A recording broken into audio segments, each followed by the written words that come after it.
আসসালামু আলাইকুম। আশা করি সবাই ভালো আছেন। আলহামদুলিল্লাহ আমিও ভালো আছি আপনাদের দোয়ায় এবং ভালোবাসায়। তো বরাবরের মতোই নতুন একটা ক্লাসে চলে আসলাম আপনাদের মাঝে। আমি আপনাদের ব্যাকবেঞ্চার মনির। এখানে প্রান্তিক উপযোগ এটা বোঝার জন্য আমি প্রান্তিকরে আরেকটা সহজ ভাষায় একটুখানি মাথায় রাখি, তৃপ্তি অথবা প্রান্তিক।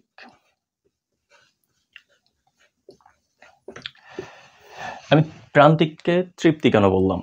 তার কারণ হচ্ছে জাস্ট যেহেতু ব্যাকবেঞ্চার, সো ব্যাকবেঞ্চারদের কাজই হচ্ছে সহজ ওয়েতে কিছু মাথায় রাখার। সো এগুলো হচ্ছে আমাদের প্রান্তিক। আমরা প্রান্তিকটা তখনই পাই যখন কোনো একটা দ্রব্য আমরা ভোগ করি, ভোগ করে পরে যে মজাটা আমরা পাই। সো আমাদের প্রান্তিকটাও হলো ওইটা যে আমি এক একক দ্রব্য যেই টাকা দিয়ে ক্রয় করছি, ক্রয় করে আমি কী পরিমাণ মজাটা আমি সেখান থেকে পেয়েছি বা কী পরিমাণ প্রান্তিকটা আমি পেয়েছি। সেই প্রান্তিককে আমরা বোঝার জন্য জাস্ট তৃপ্তিটা দিয়ে রাখছি। ঠিক আছে? তো আজকের ক্লাসটা তোমাদের কাছে কেমন লেগেছে অবশ্যই কমেন্টসের মাধ্যমে জানাই দিবা এবং যারা এখনো পর্যন্ত ফলো করেন নাই অবশ্যই ফলো করে সাথে থাকুন যাতে এমন ভিডিও আপনারা সঙ্গে সঙ্গে পেতে পারেন। সো আজকের ক্লাসটা এই পর্যন্ত কি